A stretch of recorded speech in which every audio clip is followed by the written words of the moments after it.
Good morning. This is the August 10th, 2023 meeting of the Homeless Initiative Advisory Committee. We are the Continuum of Care Governance Board for Asheville and Buncombe County. First, we need to do a roll call. I'm here. Lance Crawford. Here. David Bartholomew. Here. Jamie Benshaw. Here. Sarah Copley. Elvia Diaz. Rick Freeman. Here. Claire Hubbard. Tricia Killian. Here. Marcus Laws. Here. Dustin Mailman. Tim McLeay. Celeste Ordway. Here. Joelle Steininger. Here. Appears we have a quorum. And we'll make note if anybody else comes in. Did everybody get a chance to review the minutes from our July 27th meeting? If so, can I have a motion on those? I'll motion. I'll second.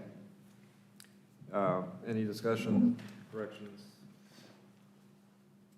All right, all in favor? Aye. Any opposed? Thank you. So, next is our community value review for this month. Jamie Benshoff will take it today. One of our community values is persons of lived experience, and that is my role on HIAC. I have dual diagnosis, which means I have a mental health diagnosis as well as a history of substance use. And my mental health spiraled out, and because of the choices I made, I was homeless, and I lived on the streets as well as living in a shelter, was able to be successfully housed, and am now using that experience to contribute to forming policies and shaping futures for our Homeless Initiative Action Committee. I appreciate the fact that it is valued and it gives me an opportunity to give back. Thank you, Jamie, and thank you so much for your service to this committee and to our community.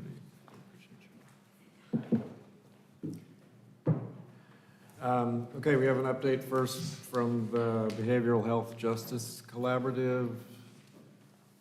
And yeah, Victoria, please. Hello, welcome everyone. Glad to be here. I'm Victoria Reichard, the Behavioral Health Manager for Buncombe County Government, tasked with coordinating and collaborating between county departments and our community, and obviously our city as well. And obviously that's a big task, and always taking little steps forward as we continue.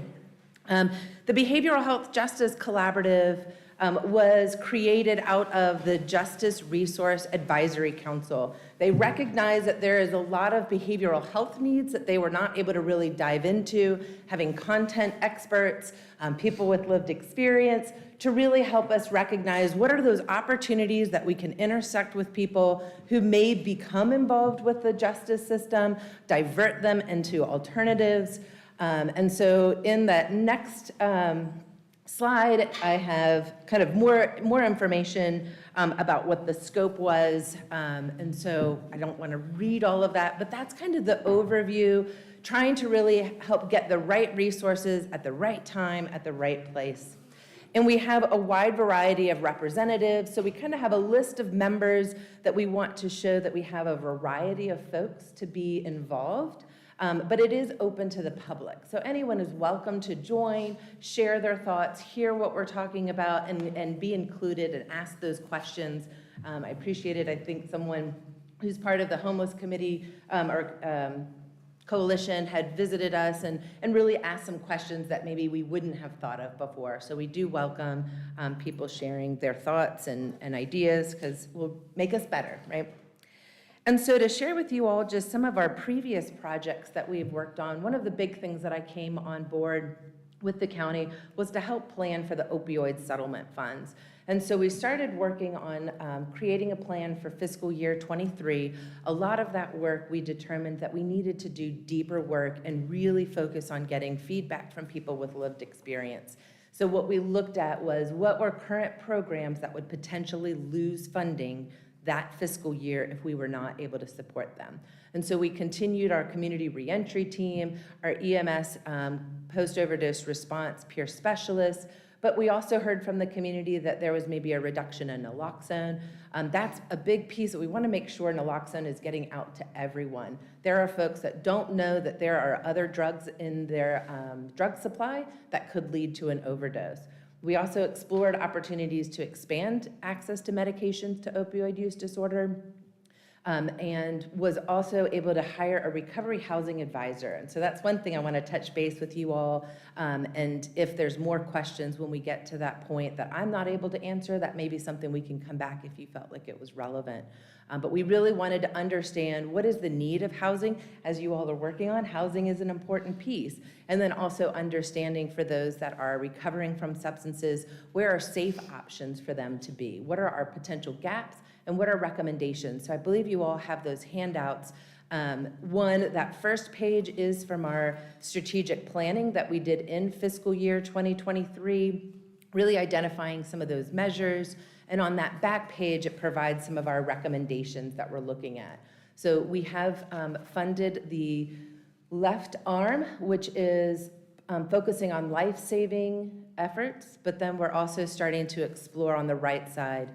We recently received a schedule of payments for Wave 2 settlement funds. And so we did not budget and plan for that fully, so there's opportunity there to look at that. I've also included our current projects that we're working on. And so I think, one, this group really identified what are some priorities. We want a community where there is trust and accountability and better knowledge. So really looking at how do we engage our community, listen first, really understand what our communities, our neighborhood associations are needing, our businesses, and then what can we share with them? What are the services that are available? Maybe they don't know what they are, how to access them. And we were really excited to partner with Asheville Independent Restaurants and provided a meeting with them just sharing about Narcan, de-escalation, when to call and when to call, and also what are those resources that you could reach out to. And so that'll be an area that we're going to continue to work on. And how do we make sure people know about the resources that are available? What are those barriers in accessing those resources? But also, again, listening to our community and reaching back out. Another priority is dispatch and co-response coordination. So you all, I know the city is doing that work, trying to do something different to reach out to folks and get the right services that they need. Our courthouse recently implemented a virtual crisis response. This is a pilot where the courthouse, the justice services, and the sheriff's team really started working on responding to incidents in the courthouse. People were coming in at a point of maybe overdosing, but also at a point where they may have nothing to lose. They were showing up for divorce court and custody court and making sure, again, that they're getting those services that they need. Partnered with VIA and RHA to allow a virtual access to mobile crisis. This was not to replace in person, but to get that process going quicker. And our hope is to really look at how does that work and are there opportunities to expand that? Perhaps some of our shelters, when they know they have someone that might need help, instead of waiting for mobile crisis, perhaps they can access a tablet if that person felt comfortable, if it was appropriate. May not work for everyone, but again, trying to speed that time up. We're also working on our crisis intervention team steering committee as a work group within our BHJC, and really looking at our crisis response and how do we educate the public, but also making sure we have alternatives that are responding to situations. So we're working through that right now and seeing what's working, not working, and hope to be able to give some information as we find our pilot, how that's working right now. And then the next part is where places for people to go and stay for whole person care. I think we can all agree that's an important aspect. Where can someone walk in a door and get access to all of the other doors that are available in our community, a place to be? And obviously I noted you all are working on the low barrier welt shelter, so we've stopped back. We were glad to have David Nash come and just share some updates. but also, want to be part of that communication, and what are those wraparound supports that may be helpful to meet those behavioral health needs. And then lastly, the most important piece, no matter what we try to implement, do we have the workforce ability to fill those positions? Do we have a diversity of people? Do we have people that want to work in community mental health and are paid a living wage, that they're able to live in the community? So we're looking at advocacy efforts and other maybe incentives, just really starting to dig in and do environmental scans and understand the needs and opportunities to build our workforce, so that as we identify those gaps, we can really fill them with people. And so let me just see. I think I've covered it, other than the recovery housing. So that last piece, our recovery housing advisor, as I mentioned, provided some recommendation, and that's another handout, some of those recommendations. I think there's an opportunity to understand that this is kind of to allow that throughput, right? People may come into a shelter, they're unhoused, and they need access to specific services to their needs. And so the more that we have understanding of what we have in our community, opportunities to expand to meet a variety of cultural and language needs, I think it's going to be an important aspect. We understand that our BIPOC community doesn't feel like there is always a place for them to be. And we know that there's unconscious bias, that people who are being asking to come to a recovery house, they may be denied for various reasons. And so we want to make sure there's a wide variety of options. And another piece that I wanted to share was the recovery respite house idea. This was looking at for someone who has been in recovery housing and they have relapsed. We know it's not a one-time thing, right? It's not like you stop and you continue. It takes plenty of times. And so where's that opportunity where a housing operator can keep their whole house safe, but that person has an opportunity to go to a respite house that has wraparound treatment support, really looking at what's the underlying cause for that relapse, right? What more support do they need? So it gives kind of space for the operator. It gives that person an opportunity to really evaluate and kind of deepen their recovery work. And then the thought is that we would have an agreement with that operator that that person could return back into that home. Aaron Bellman, who did this work, spoke to several people and operators, and a majority felt like, yeah, I don't want to kick people out. I would take them back if I know that they're able to do something and get that support and come back. And we know that that can be a big difference of you take one step back and then be able to take 2 steps forward versus maybe fall all the way down to the bottom again and trying to climb back out.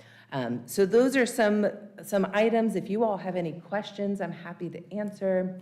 But I just wanted to share that with you all to be aware of this other piece of the pie that could help our continuum of care and making sure that people are getting those supports that they need, but also having that safety net, that if they did relapse, what's an alternative than becoming unhoused?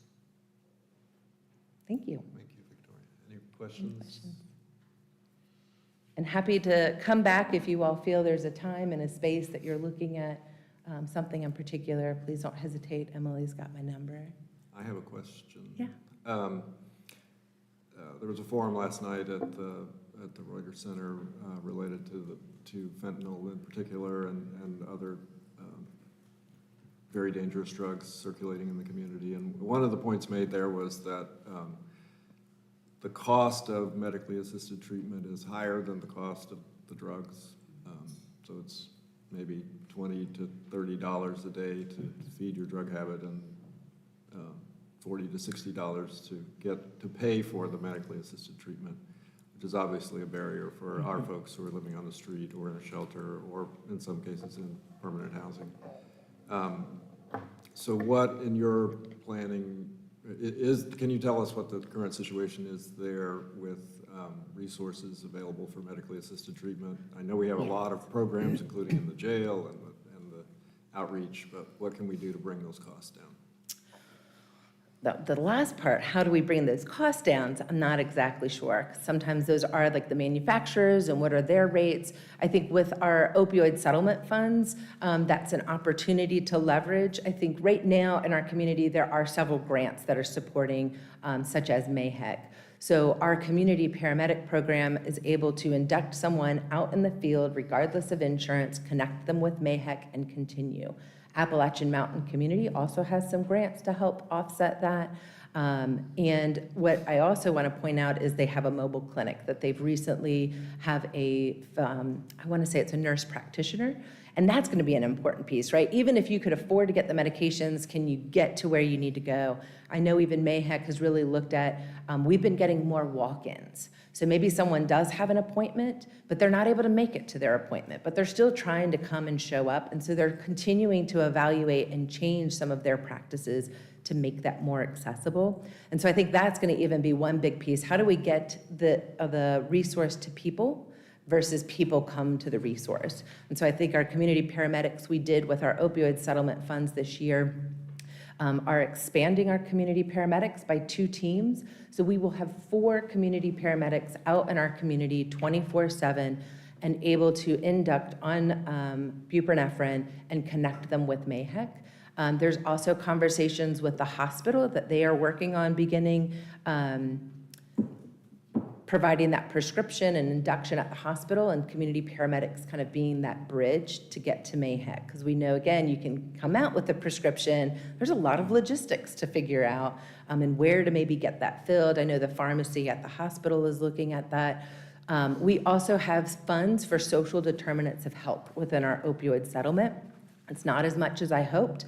We're around just a little over 200,000, but looking at trying to make that accessible for folks that just need that little sometimes help. I think even talking with Western Carolina Community Health Services, they identified sometimes that person's in treatment and it's just this month they can't cover their medications. And so part of those opioid dollars was to help be that bridge.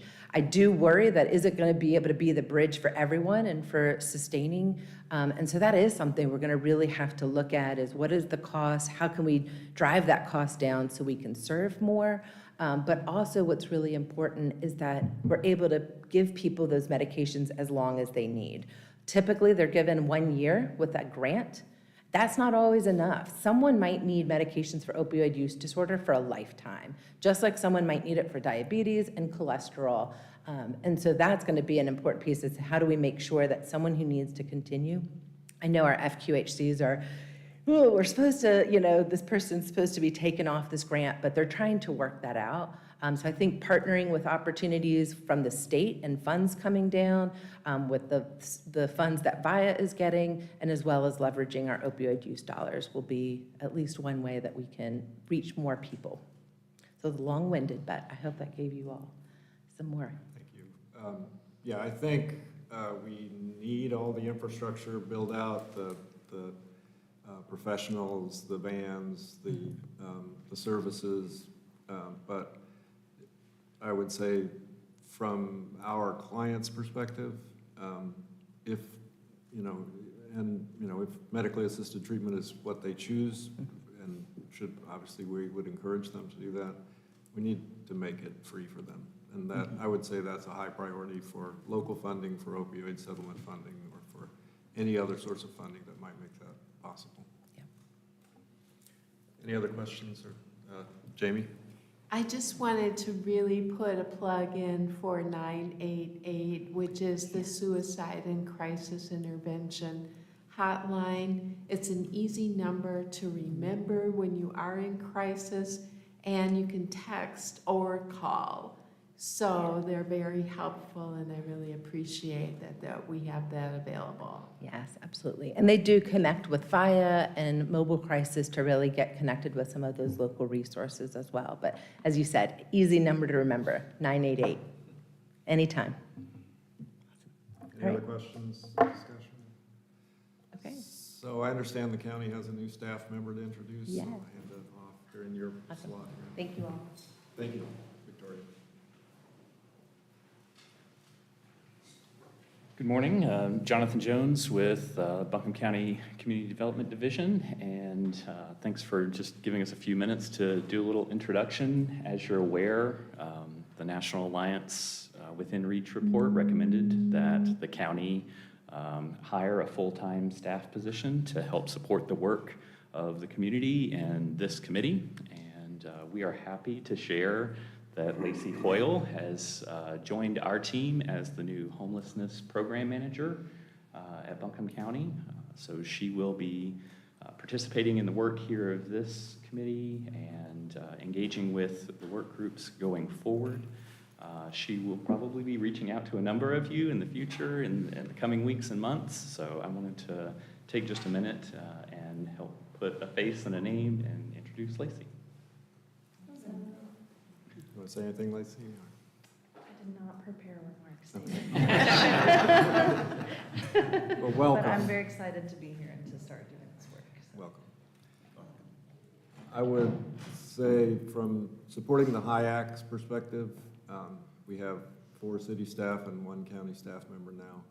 And I would encourage and actually, if I could require it, I would require that the city staff and the county staff who are dedicated to serving this committee work together like this, and not independently or, and certainly not at cross purposes. So, Yes. thank you. Thank you.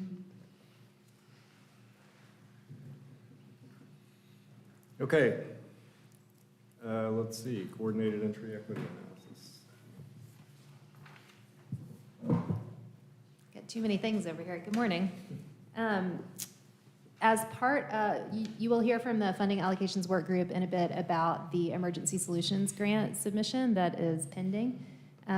As part of that submission, the collaborative applicant completes the regional application that accompanies the individual project applications. One of the pieces that we will submit along with that regional application is an annual coordinated entry analysis. So we've included that in your meeting materials here. I want to give you an immediate disclaimer, which is that, as you know, we run coordinated entry in our COC as a parallel process for veterans and non-veterans, since we have such a large veteran population and so many dedicated veteran resources. The veteran part of our system hasn't been tracking data in the same way that the non-veteran part of our system has been tracking. So the data that you have here in this analysis is only from the non-veteran piece. As of July 1st, we are also tracking the same data for the veteran side. So this time next year, we'll be able to do a comprehensive look back at the fiscal year and report out on what the outcomes were across the coordinated entry system. If you'll go down to that last page with the data, hopefully you all saw the narrative.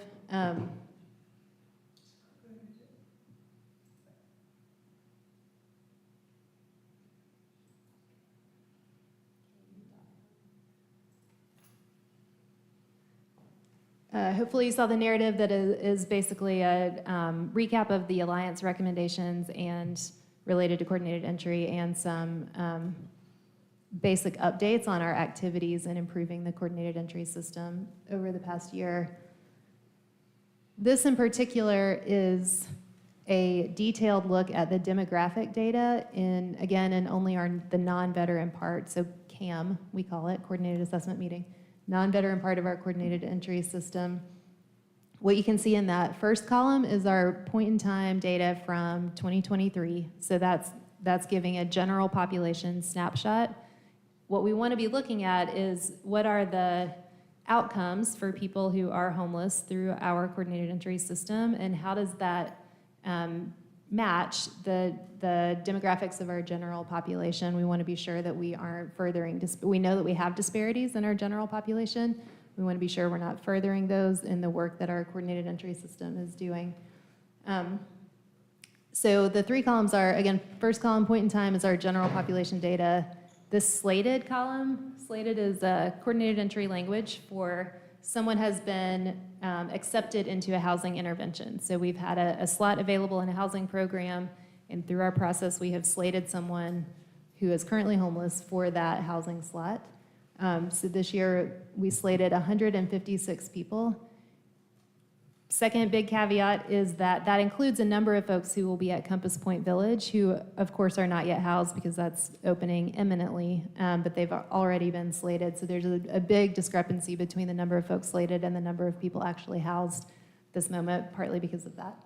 So you can see the demographic information of people who are slated, and then the other thing we're tracking is what's the outcome of our coordinated entry system. So we're getting people referred to a housing intervention, are they then getting housed? What's the outcome of that process? Are they housed or are they discharged? Was the program not able to find them, not able to connect them? They declined the service. They ended up getting housed through another channel. We want to track all of that so that we're making sure that we're continually refining our process to get as targeted as possible. We have such limited housing resources. We want to be expanding those all the time, but we also want to be sure that we're really getting the folks who are going to continue to be homeless if they don't get this particular opportunity.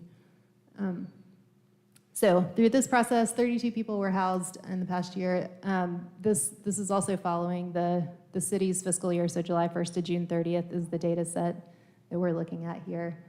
And that's partly because we've got to have a clear time period, and it's partly to sync up with the ESG submission. The biggest discrepancy that I'll point out, if you can scroll down, last kind of caveat or outlier is in the gender of folks who were slated. You can see that we have ended up slating and housing kind of a disproportionately high number of females compared to our general population. That's almost entirely because we have so many housing resources that are dedicated to people fleeing domestic violence. They're certainly not gender restricted, but the majority of people who end up housed through that intervention are women, single women or women with children. So the nature of the housing interventions available in our community sort of course, shapes the people who are able to get housed through this process. Basic overview. I am happy to answer any questions, or our folks are happy to answer any questions that you all have. Any questions? Kim? I have been getting some questions about the point-in-time count, what looks like a reduction of homelessness in our community based on the limited tool that we have to use. At what point or how might that impact our access to funding? Like, does it mean over a period of time it would reduce in access to funding to address homelessness in our community? Does it go up and down based on a number per year? Or is it a period of time? I'll give you kind of a weedy, complicated answer to that. So I think there are a couple avenues to that answer. One is that for Continuum of Care funding, which is our largest pool of federal funding, that's the just over 1.8 million that is that application period is open right now. That funding is performance driven, not demand driven. So having a data set that shows that we have increased need does not actually translate to increased dollars through that particular funding stream. For other funding, what comes to my mind is the emergency housing vouchers, which in our community we received 47 emergency housing vouchers, which were part of the American Rescue Plan Act. And you may be better positioned to speak to this, but there are some formulas, there are some calculations that occur to sort of direct the amount of resources to COCs, and point-in-time data is often a component in those calculations in determining the allocation of emergency housing vouchers for our particular COC, for example. The only other thing I would add to that is that for the interventions that involve permanent housing, that are funded through the COC funding from HUD, once people are in permanent housing, there's a strong impetus, I believe, at HUD to try to keep them there and to keep those resources active. So we could only hope for the blessing that our street population was so well addressed that they were all in permanent housing and able to be supported in that way. On this chart, I'd like to go back to the top and just kind of go through each of the categories real quick. So in terms of race, I'm not sure, the numbers aren't, or the percentages aren't quite adding up for me, so help me understand. I guess really it's a lot in the unknown category at the bottom. So we're, compared to the population as identified in the point in time, 73%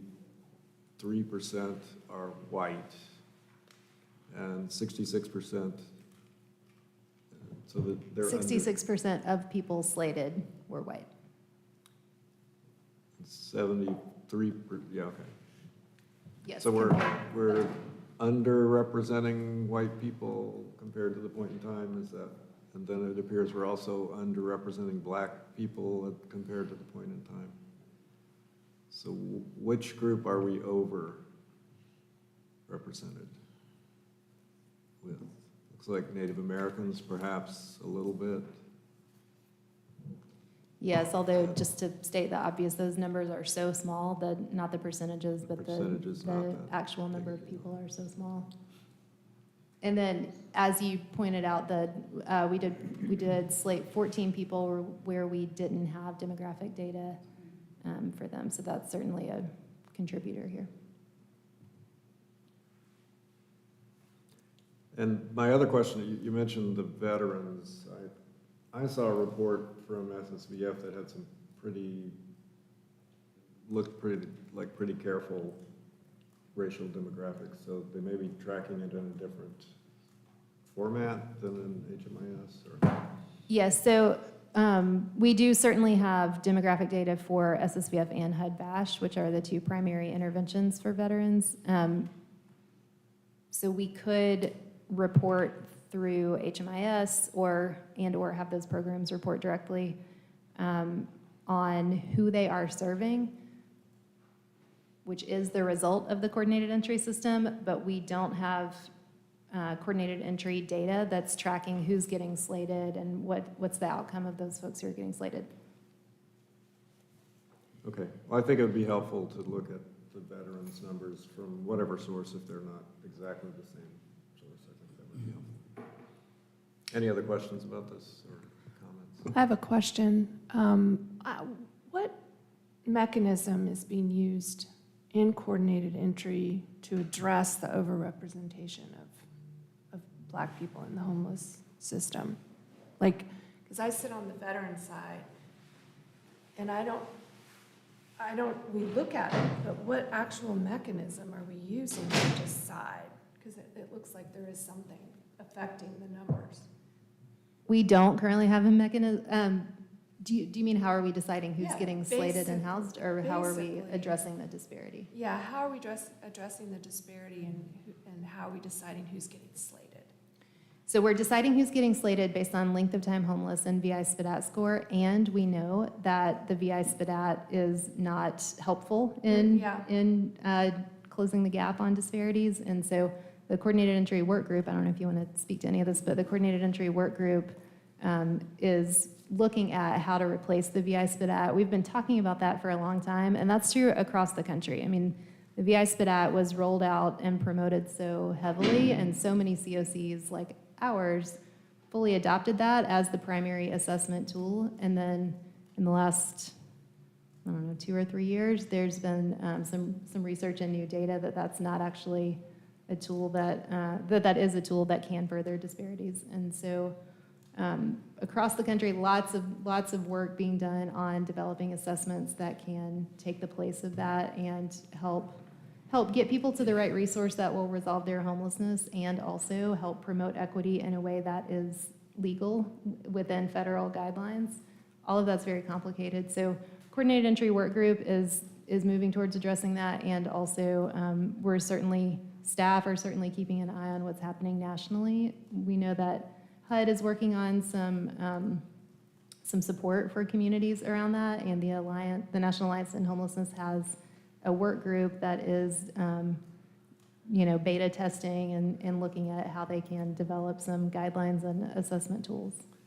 So I guess when can we expect a new tool for coordinated entry to use? I think we're going to have to build it. Yeah, we'll have to build it, and it's going to take a little bit of time, but as Emily said, like we are taking our time to be looking at equitable ways to include the entire community, from geographical access locations to making sure that we are giving people opportunities to come in and access resources. And with the assessment, that will be another point that we take into consideration from those we include as stakeholders, as well as how we roll out that assessment and the questions that will be encompassed. So the coordinated entry work group, we're going to build it through that mechanism, like the coordinated entry work group is going to build this new tool? That is the hope. Some work has already been done previously around the assessment, and we're going to take what is already there as somewhat of a framework. We'll be looking to work with the balance of state as well as community stakeholders to build out a program, an assessment that is equitable, inclusion focused, and then something that is easily accessible for the community. Because it seems like coordinated entry is the place where the rubber meets the road. Like, that's where we decide who is getting the resource. Right, and I think one critical point for Asheville, Buncombe County that we've been trying to address has been access. How do community members access, and how do we make it more available for folks who may not traditionally come to one of the sites downtown like A-Hope to be able to access those resources. So that's been a large part of our conversation. It's a big job, big job. I will also say for this, we are in coordinated entry, we are primarily slating based on length of time homeless. So we do know that the VI has some problems, and it's not our primary tool for decision-making about slating. It really is length of time homeless. I think that access component is really important in making sure that folks who are doing coordinated entry on the ground are connecting with the full universe of people that need housing resources. Okay. So it's really just length of time homeless. That's how you're deciding in civilian world. And we made a change last month related to domestic violence because length of time homeless was not the best leading indicator. We should also look at length of time homeless and see if that tends to skew in one direction or another. And then the other, this is a different conversation, but for rapid rehousing placements, length of time homeless may be disruptive and not really suitable for that group. So that's another thing that I'm not saying that the coordinated entry work groups, all of our work groups as currently constituted, we may need to revise in the next couple of months, but the group that's going to be focused on the coordinated entry process is tasked with this. And that will be, will include HIAC membership. So the composition of that group can change. It can be fluid throughout this process.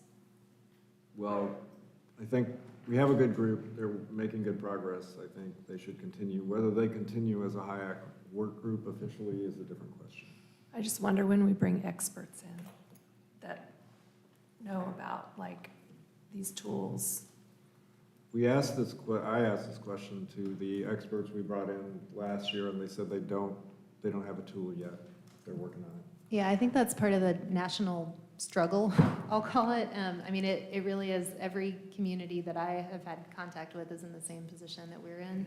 Some communities like Balance of State, we were talking yesterday in the work group that they've done the same process that we're working on. They're just further along in it, and that's partly because they have a better developed COC structure. So they already had a racial equity committee, and they already had, I don't remember the other pieces we talked about, but they already had multiple kind of active bodies that could then contribute to this.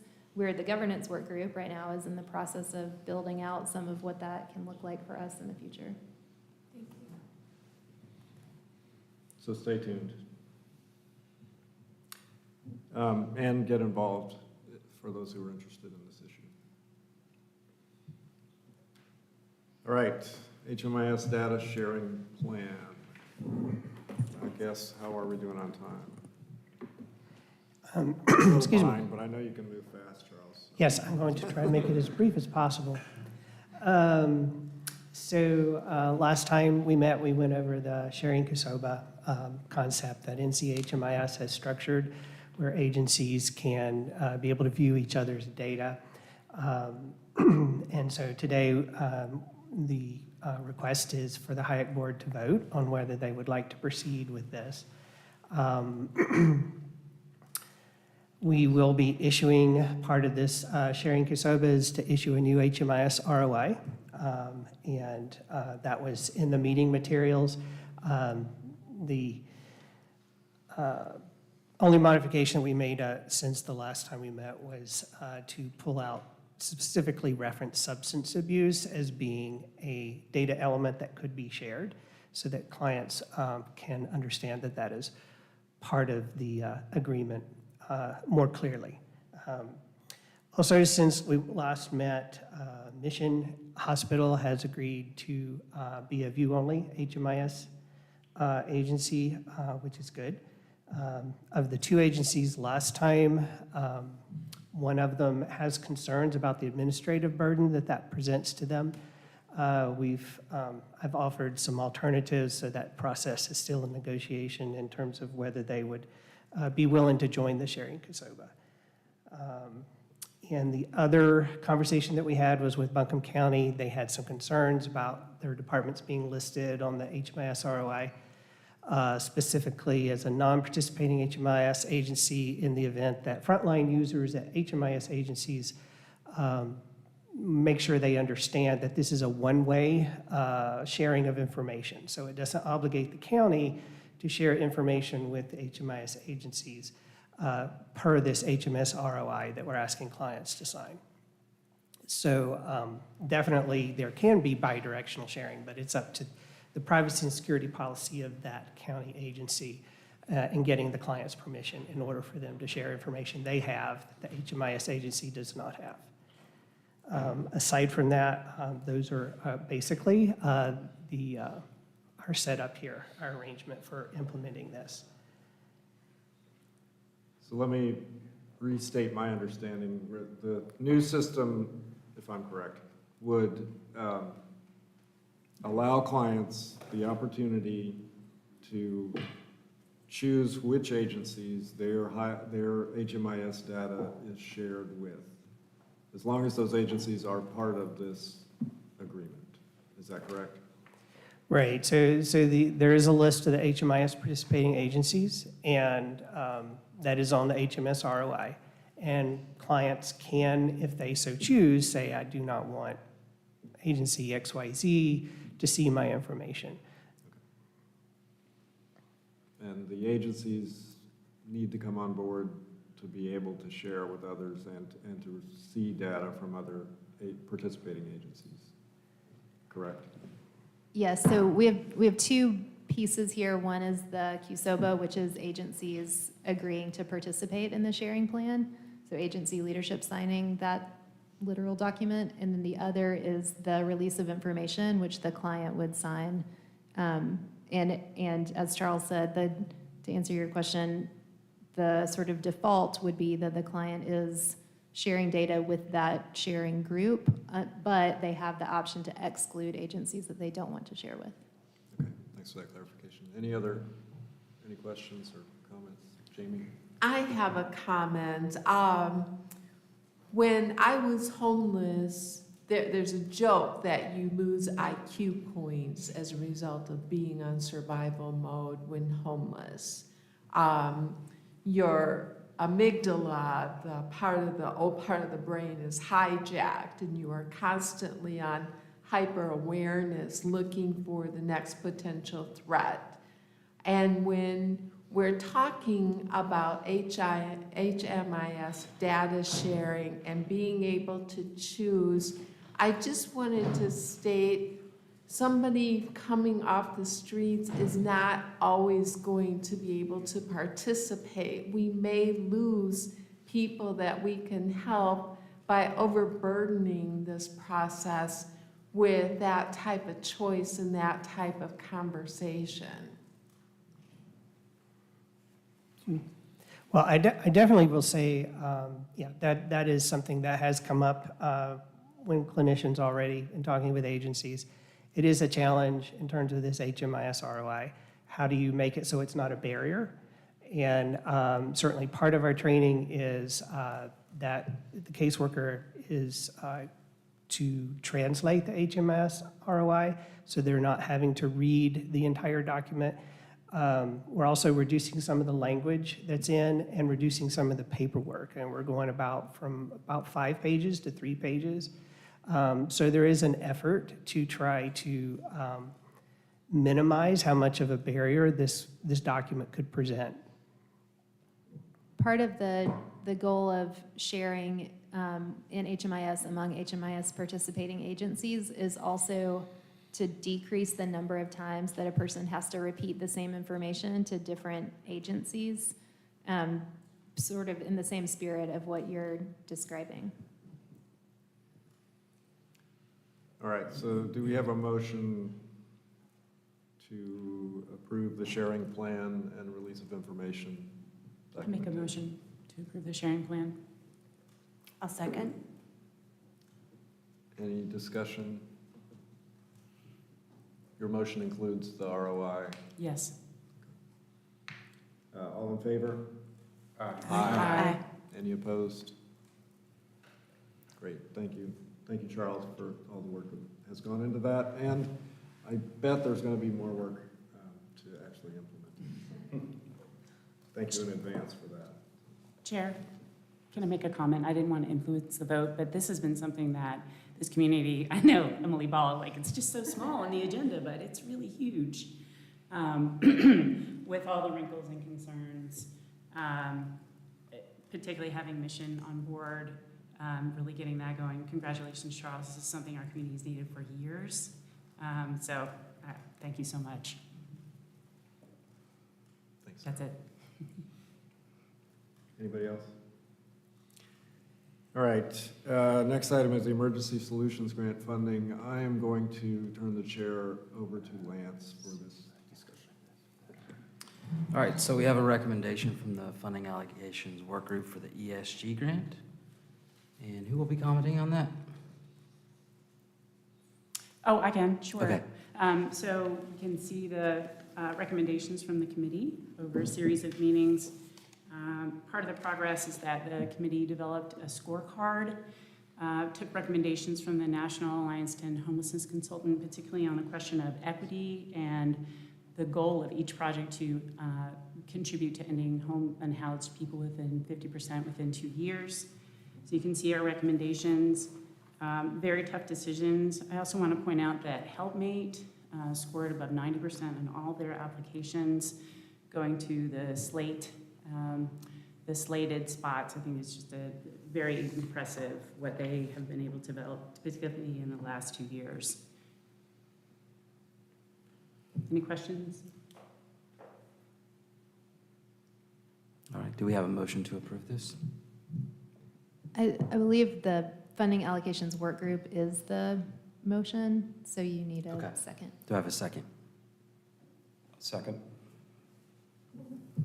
All right, we'll take a vote. David Nash? Abstain. Okay. I vote yes. David Bartholomew? Yes. Jamie Pinchoff? Yes. Sarah Copley? Yes. Rick Freeman? Yes. Tricia Killian? Yes. Marcus Laws? Abstain. Tim McLeod? Yes. Celeste Ordaway? Yes. And Joelle Steininger? Yes. All right. Question about point of order. It's my understanding when we have abstentions that the folks that may need to abstain need to do so at the beginning, and then they need to be voted to be able to abstain. So that was a process that I hadn't seen before, and I want to make sure that it has strong legal standing. I'm not a lawyer, but that's my understanding of the process, is normally there's an abstention vote to recuse the people at the table, and then they don't participate in the discussion. Well, we were careful not to participate in the discussion, but I apologize if we got anything out of order. The reason for my abstention, and I'll request permission, is that I'm the interim executive director of Homeward Bound, so I have a conflict of interest on this item. Marcus? I'm a current employee, Homeless Services Director for Homeward Bound. guess if we need permission from the committee to be able to abstain from the process, request that. That's my understanding as far as how the process goes that we use for the city. I am happy to defer to your understanding. Okay, so do you need a motion and a second to abstain, or to recuse David Nash and Marcus Laws? And then if that passes, then they abstain, and then you hold the vote without the abstentions. So do I have a motion to approve them abstaining To recuse. or to recuse? I'll Recuse. move to permit the recusal. A second. All right, all in favor? Aye. Any opposed? Okay. And then you would have the motion on the floor, which is from the funding group, and the second is from Sarah, correct? I probably can't second because I was the chair of the funding group. The second was Rick. Rick, thank you, sorry, I had that wrong. Okay, and then you would have a vote with those two members the same. Okay, so we need to revote. That's my understanding, is that you have a clean process. Okay. Sarah, do you want to officially motion? Sure. Yes. Okay. And I second? make a motion to have the committee accept the allocations work group proposal. Second. All right. Now would I still list David and Marcus when I go through the list? Okay. All right, I'll vote yes. David Bartholomew, Yes. Jamie Benshoff, Yes. Sarah Copley, Yes. Rick Freeman, Yes. Tricia Killian, Yes. Tim McElroy, Yes. Celeste Ordway, Yes. Joelle Steininger. Yes. All right, it's been approved. Thank you. Thanks for that clarification.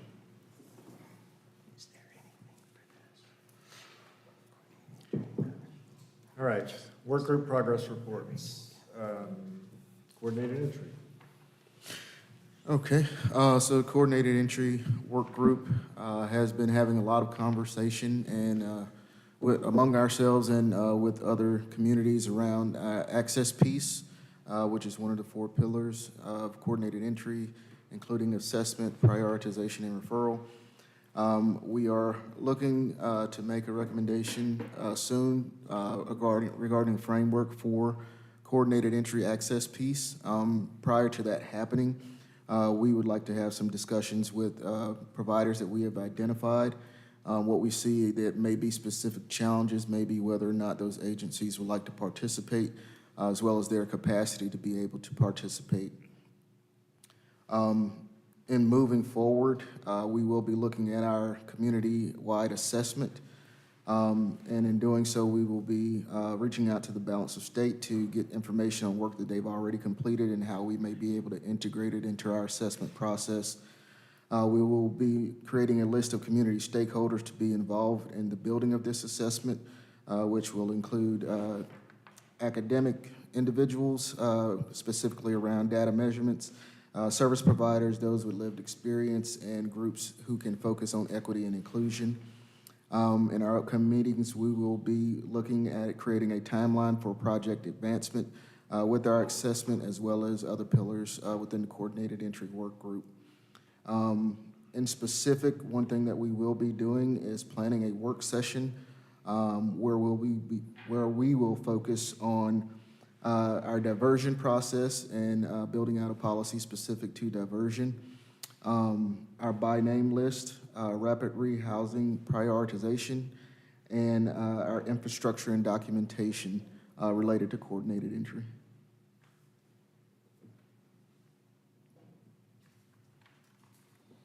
Any questions?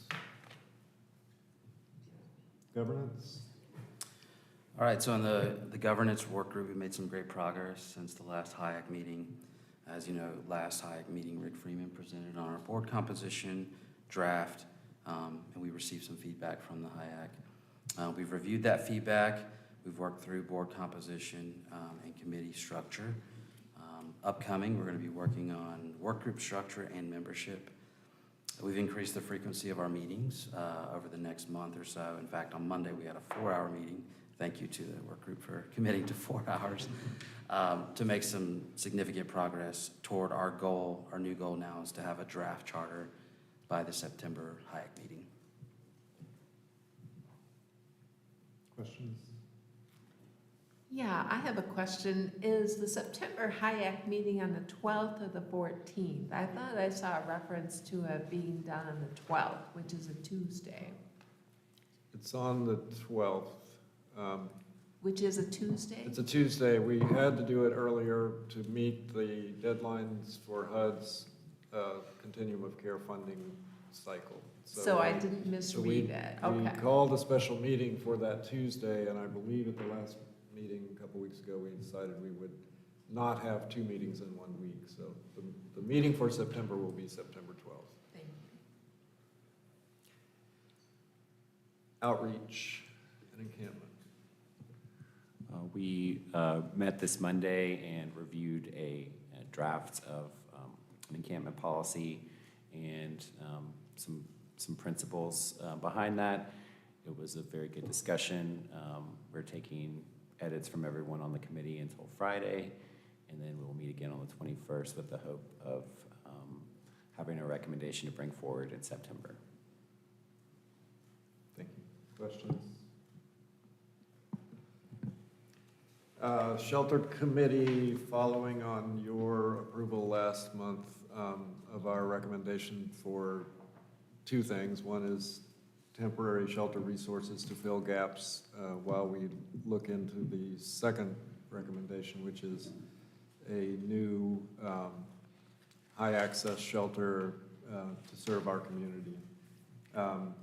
There have been some ongoing discussions between staff and the providers, and our goal is to finalize the budgets that we're going to recommend to the city and county on Monday, after we meet this coming Monday. And then I understand that there will be processes at both agencies and with Dogwood Health Trust to talk through the funding sources and respond to our recommendation. Any questions? Funding allocation. So we had a series of successful meetings, obviously evolving into the recommendations for funding. We have 5 members with community participation, and I was really glad to see the, excuse me, fidelity to the adopted community values. I think it's really imperative, particularly on funding decisions, to have people with lived experience on the decision committee. I have been on committees before where that hasn't been the case. It really lends a whole piece of understanding to all of the committee. This group is moving to the Continuum of Care application reviews. We have a series of meetings set up. Thank you for moving the September meeting, including with agency presentations. So we'll be taking care of that in the future.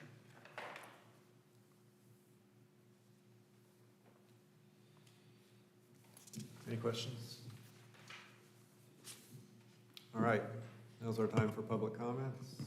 Is this the end, or is this the end? I was gonna say something at the end, that's usually when y'all do. Is this Yeah, this is the public- time. okay, This is cool. the end and the time for public This would be comments. the time? Yeah. Okay, cool. How do y'all? My name's Andrew. I don't want to take up too much of your time because I know this can be as drains probably a lot of people. It's kind of a heavy issue. I get it.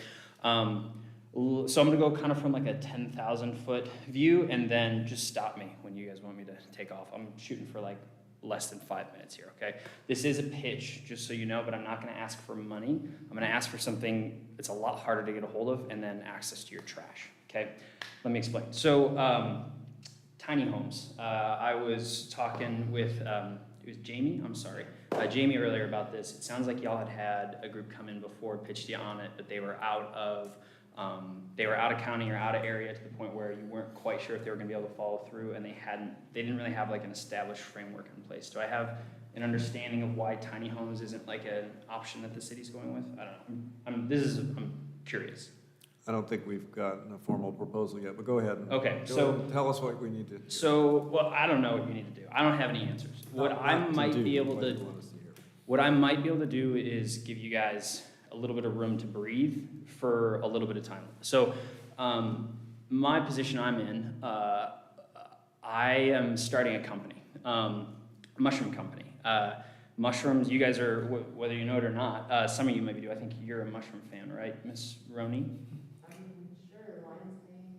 Yeah, so we're doing gourmet mushrooms. Not hallucinogens yet. If you look at the numbers on mushrooms, you guys are sitting in, I think, a gold mine when it comes to future industries. I think it's multiple $1 billion that we could be looking at in the next few years. And you guys are in one of the top 3 like biomes in the United States for mushrooms. It's like here, Oregon, and then northern Pennsylvania. So I think it's gonna grow a lot. I'm coming and doing a startup here, but I cannot afford any property. I mean, home now is what, $600,000 on average? That no one can afford that. That's my age. So tiny homes is the next place to look. That and earth ships. Has anyone ever heard of earth ships before? Yes? Sweet. I mean, you're gonna be friends. I recommend Googling them.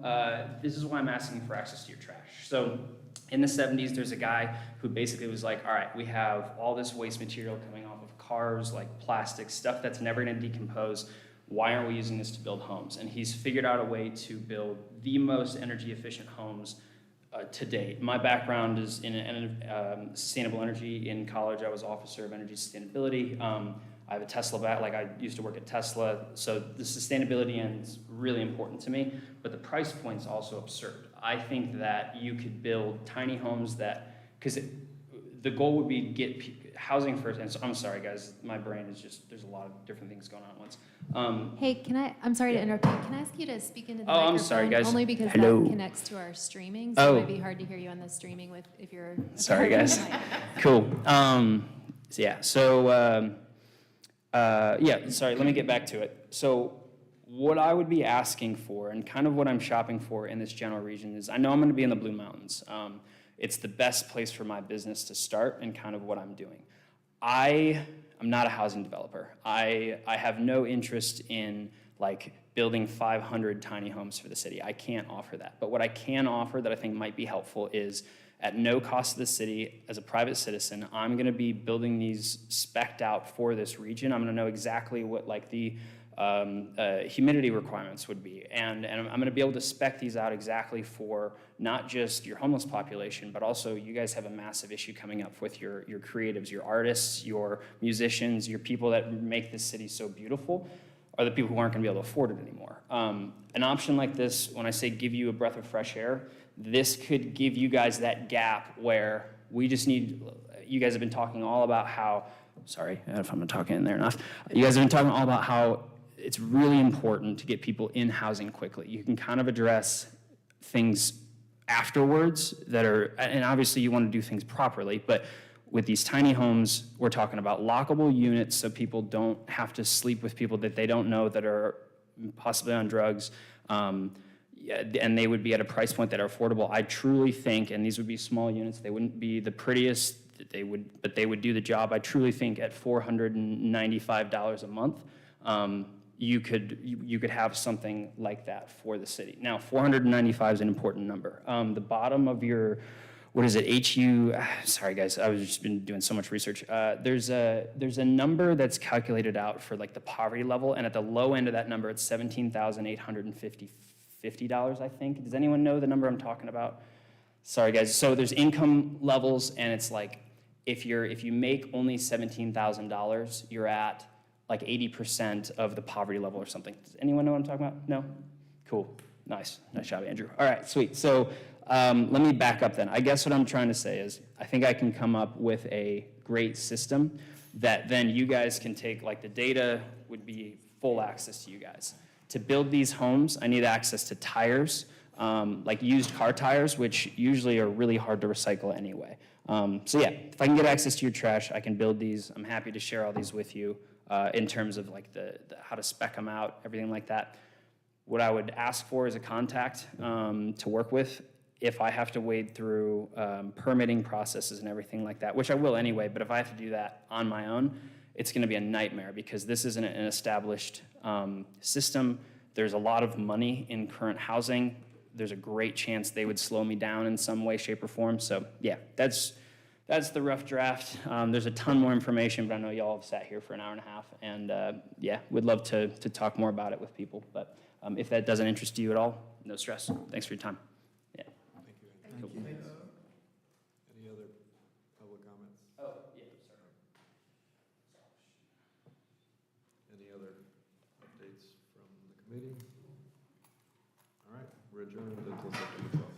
I'm sorry, briefly. It's listed here, and David mentioned that your next meeting is September 12th. I just want to really stress the importance of quorum at that meeting because we've got to vote on the continuum of care applications then. We're on a very specific and tight timeline from HUD. We don't have really any wiggle room on that. So very important that we have good participation at that September meeting to get that voted. Everybody be here. Thanks a lot.